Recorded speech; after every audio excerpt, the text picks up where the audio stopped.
ಹೈಕಮಾಂಡ್ಗೆ ಯಾವುದೇ ಸಂಕಷ್ಟ ಎದುರಾದಾಗಲೂ ಕೂಡ ಇದೇ ಯಾರು ನೆನಪಾಗ್ತಾರೆ ಅಂದರೆ ಇದೇ trouble shooter D K Shivakumar ಅವರು ನೆನಪಾಗ್ತಾರೆ. ಇದೀಗ ಒಡಿಶಾದ ಶಾಸಕರುಗಳು ರಾಮನಗರದ ರೆಸಾರ್ಟ್ನಲ್ಲಿ ಇದೇ ಟ್ರಬಲ್ ಶೂಟರ್ ಕಾಂಗ್ರೆಸ್ನ ಹೈಕಮಾಂಡ್ನ ಇದೀಗ ನೆರವಿಗೆ ಬಂದಿರುವಂಥದ್ದು. ಆದರೆ ಮಾಧ್ಯಮದವರು ಇವತ್ತೊಂದು ಪ್ರಶ್ನೆ ಕೇಳ್ತಾರೆ, ಟ್ರಬಲ್ ಶೂಟರ್ ಸರ್, ನಿಮ್ಮ ಕಾಂಗ್ರೆಸ್ನಲ್ಲಿ ಏನೇ ಸಂಕಷ್ಟ ಬಂದರೂ ಕೂಡ ಹೈಕಮಾಂಡ್ ಮೊದಲು ನೆನಪು ಮಾಡ್ಕೊಳ್ಳೋದೆ ನಿಮ್ಮನ್ನು, ಬಟ್ ಈ ಟ್ರಬಲ್ ಶೂಟರ್ಗೆ ಟ್ರಬಲ್ ಆಗಿರುವಂಥ ಇಂತಹ ಸಂದರ್ಭದಲ್ಲಿ ನಿಮ್ಮ ನೆರವಿಗೆ ಯಾರು ಬಂದರು? ಸೊ ಈ ಕುರಿತು ಮಾತನಾಡೋದಕ್ಕೆ ನಮ್ಮೊಂದಿಗೆ ನಮ್ಮ ಸೀನಿಯರ್ ಆದಂಥ ಜನಾರ್ದನ್ ಸರ್ ಇದ್ದಾರೆ, ಮಾತನಾಡಿಸ್ತಾ ಹೋಗೋಣ. ಸರ್, ಒಳ್ಳೆ ಪ್ರಶ್ನೆ ಇದು ಆ್ಯಕ್ಚುಲಿ. ಯಾಕಂದರೆ ಟ್ರಬಲ್ ಶೂಟರ್ಗೆ ಟ್ರಬಲ್ ಆಗಿರುವಂಥದ್ದು ಒಂದೇ ರಾಜ್ಯದಲ್ಲಿ ದೊಡ್ಡ ಕನಸು ಅವರಿಗೆ ಮುಖ್ಯಮಂತ್ರಿ ಆಗಬೇಕನ್ನುವಂಥದ್ದು.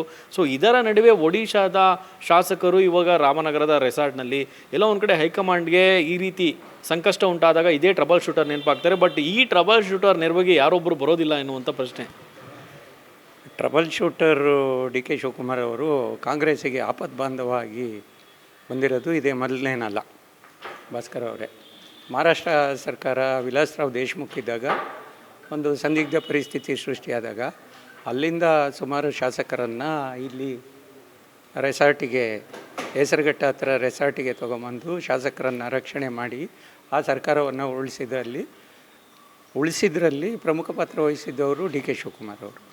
ನಂತರ ಗುಜರಾತ್ ಕ್ರೈಸಿಸ್ ಆಯಿತು. ಸ್ವತಃ ಸೋನಿಯಾ ಗಾಂಧಿಯವರ ಆಪ್ತ ಕಾರ್ಯದರ್ಶಿಯಾಗಿದ್ದಂಥ ಅಹಮದ್ ಪಟೇಲ್ ಅವರು ರಾಜ್ಯಸಭಾ ಸದಸ್ಯ ಆಗಬೇಕಾಗಿತ್ತು.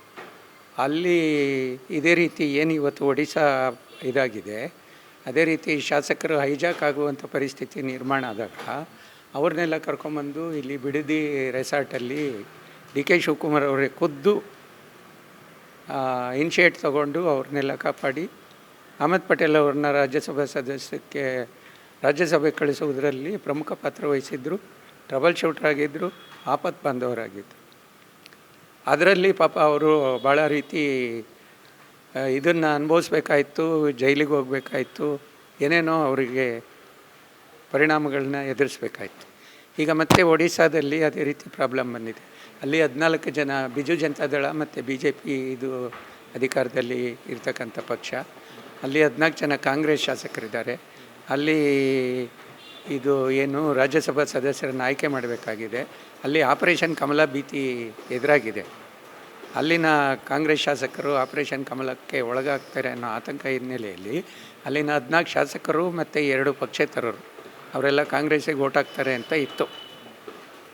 ಅವರು ಎಲ್ಲಿ ಮತ್ತೆ ಕೈ ತಪ್ಪಿಬಿಡ್ತಾರೆ ಅಂಥೇಳಿ ಹೈಕಮಾಂಡು ಈಗ ಅದರ ಹೊಣೆಗಾರಿಕೆಯನ್ನು ಡಿ ಕೆ ಶಿವಕುಮಾರ್ ಅವರಿಗೆ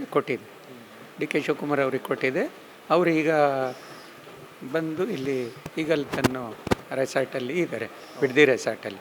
ಈಗ ನೀವು ಕೇಳಿದ ಪ್ರಶ್ನೆ, ಎಲ್ಲ ಸಂದರ್ಭದಲ್ಲಿ ಆಪತ್ಕಾಲದಲ್ಲೆಲ್ಲ ಟ್ರಬಲ್ ಶೂಟರ್ ಅವರು ಡಿ ಕೆ ಶಿವಕುಮಾರ್ ಅವರು ಹೈಕಮಾಂಡಿಗೆ ನೆನಪಾಗ್ತಾರೆ. ಈಗ ಡಿ ಕೆ ಶಿವಕುಮಾರ್ ಅವರಿಗೆ ಒಂದು ಕನಸಿದೆ, ಮಹತ್ವಾಕಾಂಕ್ಷೆ ಇದೆ, ಮುಖ್ಯಮಂತ್ರಿ ಆಗಬೇಕು ಅಂತ. ಆ ಮುಖ್ಯಮಂತ್ರಿ ಆಗಬೇಕು ಅನ್ನೋ ಕನಸಿಗೆ ಪದೇ ಟ್ರಬಲ್ ಆಗ್ತಾಯಿದೆ. ಈ ಟ್ರಬಲ್ಗೆ ಯಾರು ಶೂಟ್ ಮಾಡ್ತಾರೆ, ಈಗ ಅದನ್ನು ಯಾರು ನಡೆಸ್ಕೊಡ್ತಾರೆ ಅನ್ನೋದು ಒಂದು ಯಕ್ಷ ಪ್ರಶ್ನೆಯಾಗಿ ಉಳಿದಿದೆ. ಅದನ್ನು ಯಾರು ಮಾಡಬೇಕು? ಒಂದು ಈ ರೀತಿ ಚಾಕುಚಕ್ಯತೆಯಿಂದ ಡಿ ಕೆ ಶಿವಕುಮಾರ್ ಅವರೇ ಮಾಡ್ಕೋಬೇಕು, ಇನ್ನೊಂದು ಹೈಕಮಾಂಡ್ ಮಾಡಬೇಕು, ಇನ್ನೊಂದು ನಿಮ್ಮ ಜನಾಭಿಪ್ರಾಯದ ಇದ್ರ ಮೇಲೆ ಮಾಡಬೇಕು. ಈಗ ಅವರಿಗೆ ಒಂದು ನೆರೇಷನ್ ಸೆಟ್ ಆಗಿದೆ. ಭಾಸ್ಕರ್, ಡಿ ಕೆ ಶಿವಕುಮಾರ್ ಅವರು ಮುಖ್ಯಮಂತ್ರಿ ಆಗುವ ಒಂದು ನೆರೇಷನ್ ಸೆಟ್ ಆಗಿದೆ. ಆ ಕಾಲ ಹತ್ರ ಬರ್ತಾ ಇದೆ. ನೋಡಬೇಕು ಯಾವ ರೀತಿ ಆಗುತ್ತೆ ಅಂತಕ್ಕಂಥದ್ದನ್ನ ಕಾದು ನೋಡಬೇಕಾಗ್ತದೆ.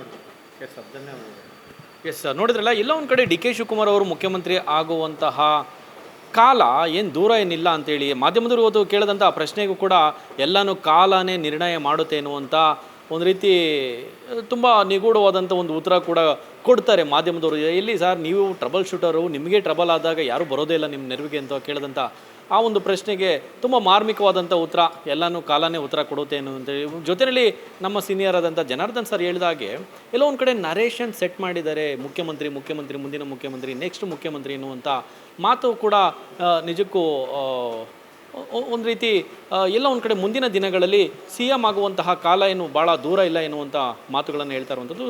ಸ್ನೇಹಿತರೆ, ಈ ಒಂದು ಸುದ್ದಿಗೆ ಸಂಬಂಧಪಟ್ಟಾಗೆ ನಿಮ್ಮ ಅನಿಸಿಕೆಯನ್ನು ಕಮೆಂಟ್ ಮಾಡಿ. ನೋಡ್ತಾರೆ ಈ ಸುದ್ದಿ ನ್ಯೂಸ್, ಇದು ಸಮಸ್ತ ಕನ್ನಡಿಗರ ಧ್ವನಿ.